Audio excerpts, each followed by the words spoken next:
கள்ளக்குறிச்சி விஷச்சாராய விவகாரம் தொடர்பாக புதுக்கோட்டை திலகர் திடலில் தேமுதிக சார்பில் நடைபெற்ற கண்டன ஆர்ப்பாட்டத்தில் தேமுதிகவினர் திடீரென சாலையில் படுத்து மறியலில் ஈடுபட முயன்றனர். அப்போது போலீசாருக்கும் தேமுதிகவினருக்கும் இடையே கடும் தள்ளுமுள்ளு ஏற்பட்டதால் பரபரப்பு நிலவியது. அந்த காட்சிகளை தற்போது பார்க்கிறோம்.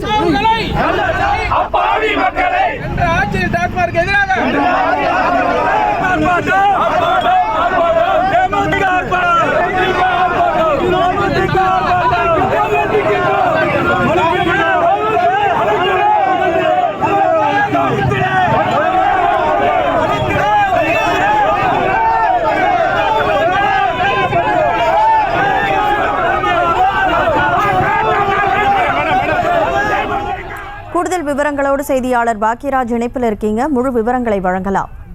கள்ளக்குறிச்சியில் விஷச்சாராயம் அருந்தி 50க்கும் மேற்பட்ட உயிரிழந்த நிலையில் இந்த சம்பவத்துக்கு எதிர்ப்பு தெரிவித்து பல்வேறு அரசியல் கட்சியினரும் தமிழக அரசுக்கு எதிராக பல்வேறு கட்ட போராட்டங்களை முன்னெடுத்து வருகின்றனர்.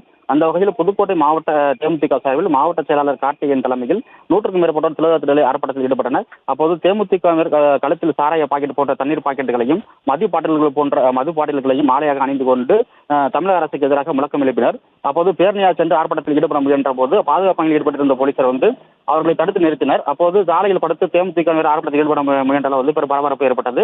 இதனைத் தொடர்ந்து போலீசாருக்கும் தேமுதிகவினருக்கும் இடையே கடும் தள்ளுமுள்ளு ஏற்பட்டது. இதனால் இந்த பகுதி பெரும் பரபரப்பாக காணப்பட்டது. அப்போது தேமுதிகவினர் கலாச்சார சம்பவத்திற்கு பொறுப்பேற்று திமுக அரசு பதவி விலக வேண்டும், கலாச்சாரம் என்றால் கலாச்சார விற்பனை செய்தால் ஆயுள் தண்டனை வழங்க வேண்டும், கலாச்சார வழக்கு சிபிசிஐக்கு மாற்ற வேண்டும் உள்ளிட்ட கோரிக்கைகளை வலியுறுத்தி ஆர்ப்பாட்டத்தில் ஈடுபட்டனர். இதையடுத்து ஆர்ப்பாட்டத்தில் ஈடுபட்ட தேமுதிகவை சேர்ந்த 100க்கும் மேற்பட்டோர் கைது செய்யப்பட்டுள்ளனர்.